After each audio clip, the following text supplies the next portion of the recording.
Brow مسلمانوں، خدا کی شان باقی ہے، ابھی اسلام زندہ ہے، ابھی قرآن باقی ہے۔ جو ظالم کیا سمجھتے ہیں، جو اپنے دل میں ہنستے ہیں، ابھی تو کربلا کا آخری میدان باقی ہے، ابھی تو کربلا کا آخری میدان باقی ہے۔ زمین کے آسماں پر بھی نبی کا بول بالا ہے، اور محمد مصطفیٰ سے دونوں عالم میں اجالا ہے۔ مفتی سلمان اظہری کا پیغام لے کر آئے ہیں۔ الحمدللہ، آپ میرے چینل کو اگر نیو ہے تو لائک کریں، سبسکرائب کریں، کمنٹ کر کے اپنی رائے، اپنا مشورہ ضرور۔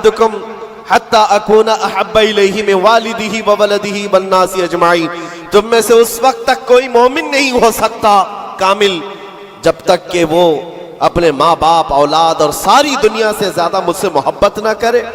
دوسری حدیث ہے لا یؤمن احدکم حتی یکون ہواہ تبعا لما جئت بہ۔ حضور پاک صلی اللہ علیہ وسلم فرماتے ہیں تم میں سے اس وقت تک کوئی کامل مومن نہیں ہو سکتا جب تک کہ وہ اپنی خواہشات کو میری مرضی کے مطابق نہ بنائے۔ حضور کی مرضی کے مطابق جب تک تم اپنی خواہشات نہیں بناؤ گے، مومن نہیں ہو سکتے، اور مومن کامل نہیں ہوگے تو پھر مدد بھی نہیں ہے۔ میں اس مومن کی بات کر رہا ہوں جس کو قرآن کہتا ہے کبھی قد افلح المؤمنون، ایمان والے کامیاب ہو چکے۔ کون سے ایمان والے؟ ایمان کی شرط اول ہے حضور کے لیے بے انتہا محبت کرنا، شرط اول ہے۔ اب آئیے ہم آج کی اس رات میں تذکرہ ان لوگوں کا کریں جن کا ذکر ہمارے ایمان کی جلا کا سبب ہے۔ وہ دیوان گانے عشق رسول جنہوں نے اپنی زندگیاں حضور کے قدموں میں نچھاور کر دی۔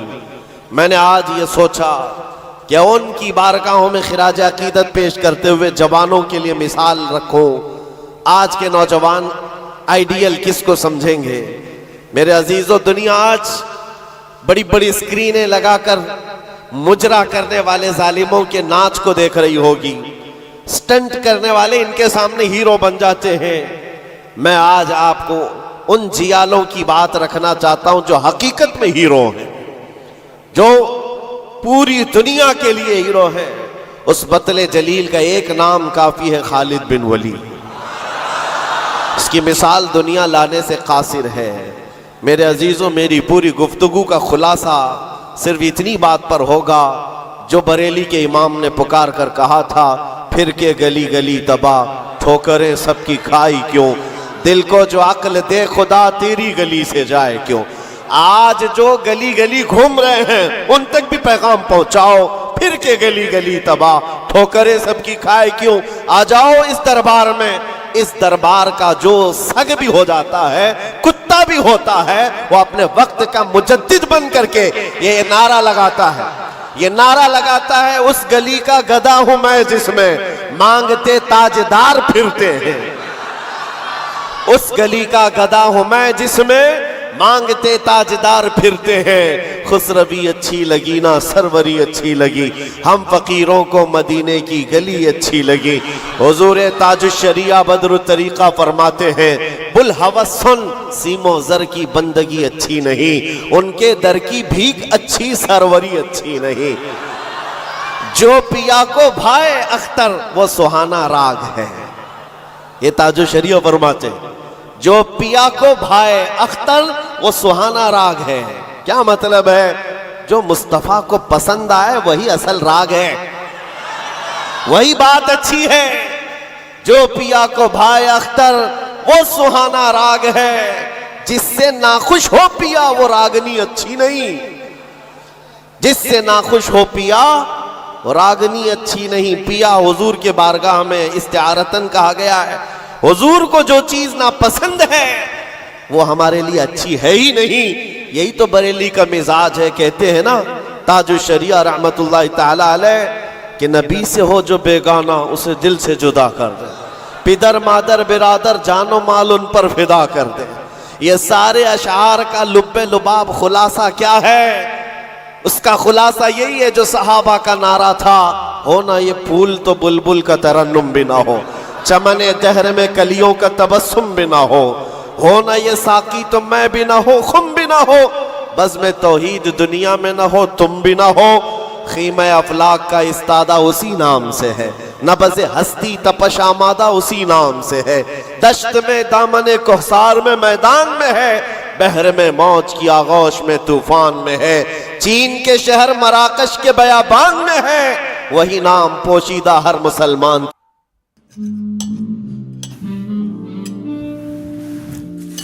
یار اسپیکر ابے اسپیکر نہیں لایا تو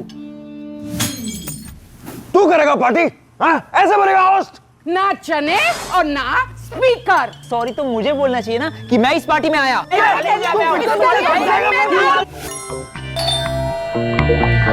Get party delivered in ایمان میں ہے، اور وہ جو نہ ہو تو اور وہ جو نہ تھے تو۔ یہ سارے اشعار کے بعد اب آؤ میں گفتگو کو آگے بڑھاتا ہوں، اسی بات پر توجہ رکھنا۔ پھر کے گلی گلی تباہ ٹھوکریں سب کی، اگر کسی کو ٹھوکر لگی ہے تو وہ دل پر ہاتھ رکھ کر آ جائے۔ آج میں ان جیالوں کی طرف چلتا ہوں۔ یمن کا ایک قبیلہ بنو اسد ایک قبیلہ ہے جس میں رہنے والے ایک شخص ہے حارثہ، اور ان کی بیوی، چھوٹا سا ایک کنبہ، چھوٹا سا ایک خاندان، 3 بچے تھے۔ حارثہ اور ان کی بیوی اور 3 بچے، یہ یمن کا رہنے والا ایک قبیلہ ہے۔ عورت اپنے 3 بچوں کو لے کر میکے جا رہی تھی، اور بڑا بیٹا جو اس وقت عمر کا 8 سال کا تھا، زید نام تھا، قافلے پر اچانک ڈاکوؤں کا حملہ ہوا اور مال لوٹ لیا گیا، اور ساتھ ہی ڈاکوؤں نے یہ زید نامی چھوٹے سے بچے کو، 8 سال کے بچے کو بھی گرفتار کر لیا۔ ایک ماں کا کلیجہ دہل گیا کہ میرے 8 سالہ بچے کو مجھ سے چھینا گیا، باقی 2 بچے تو ساتھ تھے۔ ماں کی کیفیت ایسی تھی کہ پہاڑوں پر چڑھ جاتی، چیختی تھی، اور عربی میں جو اشعار کہتی تھی، اللہ اکبر، آج بھی موجود ہے۔ یمن کی رہنے والی یہ خاتون پہاڑوں پر جا کر پکارتی تھی کہ کوئی میرے زید کو دیکھا ہے تو مجھے بتا دے، اور جب خبر باپ کو آ کر لگی، باپ جان نچھاور کرتا تھا اپنے بیٹے زید پر۔ باپ کی ایسی کیفیت کہ کھانا چھوڑ دیا، اور مزاج میں تبدیلی ایسی آ گئی کہ لوگوں سے ملنا تک چھوڑ دیا اپنے بیٹے کی جدائی کے غم میں۔ یمن والے کہتے تھے کہ حارثہ کا بیٹا جو گم ہوا یوسف گم گشتہ ہے، یعنی ایک دوسرا یوسف ہے، جیسے حضرت یعقوب علیہ السلام کے بیٹے یوسف کی علیہ السلام کی دوری ہوئی تھی تو آپ نے غم کیا تھا، حارثہ نے اپنے بیٹے زید کی جدائی میں بہت رویا۔ اور وہ اشعار جو عربی میں لکھے جاتے تھے، یمن میں جب وہ اشعار پڑھتے تو اپنے جو دشمن ہوتے وہ بھی رو پڑتے تھے۔ باپ کی جدائی کے غم کے اشعار لوگوں کو رلاتے تھے۔ زمانہ گزر گیا، اب ڈاکوؤں نے اس زید کا کیا کیا تھا، کچھ سال اپنے پاس رکھا، اور عکاظ کے میلے میں، مکہ کے قریب ایک میلہ لگتا تھا، اور اس میلے میں لا کر زید کو غلام بنا کر بیچ دیا۔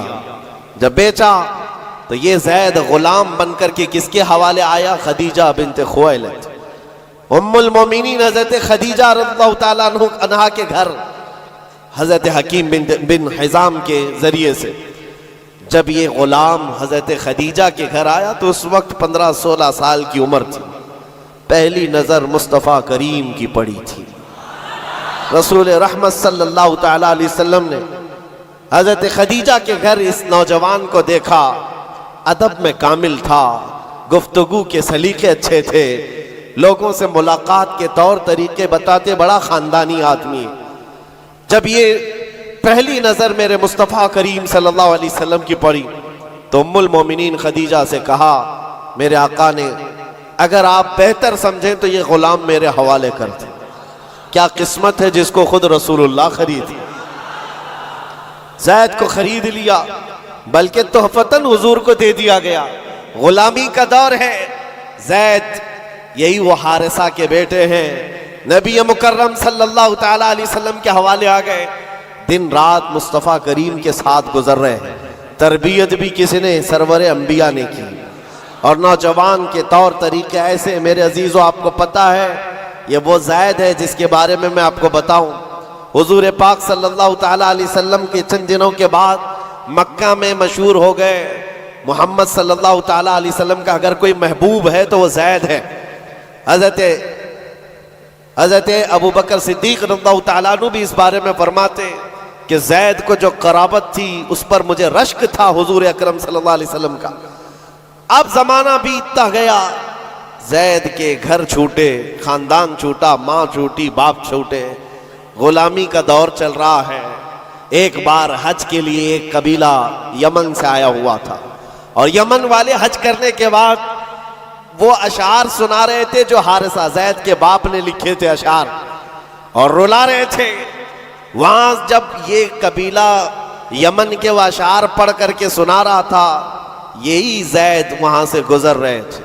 یمن والوں نے دیکھا، پہلی نظر میں پہچان لیا یہ وہ زید ہے جس کا باپ پورے یمن کو رلاتا ہے اس کی جدائی میں. یہ مکہ حرم کعبہ کے پاس کیا کر رہا ہے؟ لوگوں سے پوچھا کون ہے، لوگوں سے پوچھ کر کے زید کو بلایا گیا. پوچھا تمہارا نام کا؟ زید. باپ کا نام حارثہ. لوگوں نے کہا تجھے پتہ بھی ہے تیری ماں کا کیا حال ہے، تیرے باپ کا کیا حال ہے؟ تیری ماں روز پہاڑوں پر چڑھ جاتی ہے، آسمان کو پکارتی ہے کہ آسمان بتا میرا زید زندہ ہے تو میں جینے کی تمنا رکھوں. باپ تیرا اشعار لکھ کر کے یمن کو رلاتا ہے.